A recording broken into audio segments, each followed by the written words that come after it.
நம்ம எல்லாருமே இங்கிலீஷ் பேசும்போது நேட்டிவ் ஸ்பீக்கர் மாதிரி பேசணும் அப்படின்னு நினைப்போம். அதுக்கு மெயினாக நமக்கு நிறைய ஃப்ரேசல் வெர்ப்ஸ் தெரிஞ்சிருக்கணும். ஏன்னா நேட்டிவ் ஸ்பீக்கர் பார்த்தீங்கன்னா நிறைய ஃப்ரேசல் வெர்ப்ஸ் யூஸ் பண்ணி பேசுவாங்க அவங்களோட டெய்லி கான்வர்சேஷனில். நீங்களும் உங்களோட டெய்லி கான்வர்சேஷனில் ஃப்ரேசல் வெர்ப் யூஸ் பண்ணி பேசும்போது you sound more natural and fluent. அந்த வகையில் இந்த வீடியோவில் 5 காமன் இங்கிலீஷ் ஃப்ரேசல் வெர்ப்ஸ் தான் நம்ம கற்றுக்க போகிறோம்.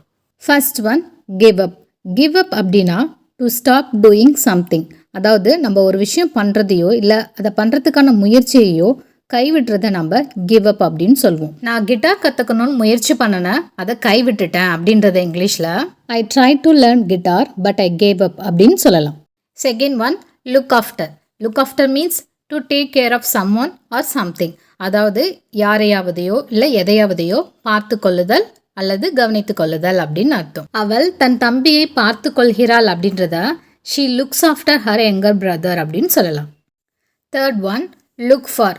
லுக் ஃபார் அப்படின்னா டு சர்ச் ஃபார் அப்படின்னு அர்த்தம், அதாவது தேடுதல். நான் என்னோட சாவியை தேடிட்டு இருக்கேன் அப்படின்றத I'm looking for my keys அப்படின்னு சொல்லலாம். Next one, call off. Call off means to cancel, அதாவது ரத்து செய்தல் அப்படின்னு அர்த்தம்.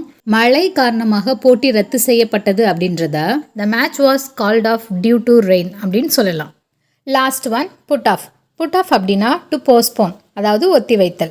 மீட்டிங், ஈவெண்ட் இந்த மாதிரி ஏதாவது ஒரு விஷயத்த வேற ஒரு டேட் அண்ட் டைமில் ரீஷெடியூல் பண்ணுறத நம்ம புட் ஆஃப் அப்படின்னு சொல்லுவோம். நாங்கள் மீட்டிங்கை ஒத்தி வைக்க வேண்டியிருந்தது அப்படின்றத we had to put off the meeting அப்படின்னு சொல்லலாம். இந்த மாதிரி யூஸ்ஃபுல்லான வீடியோஸ்க்கு மறக்காமல் என்னோட சேனலை சப்ஸ்கிரைப் பண்ணிக்கோங்க.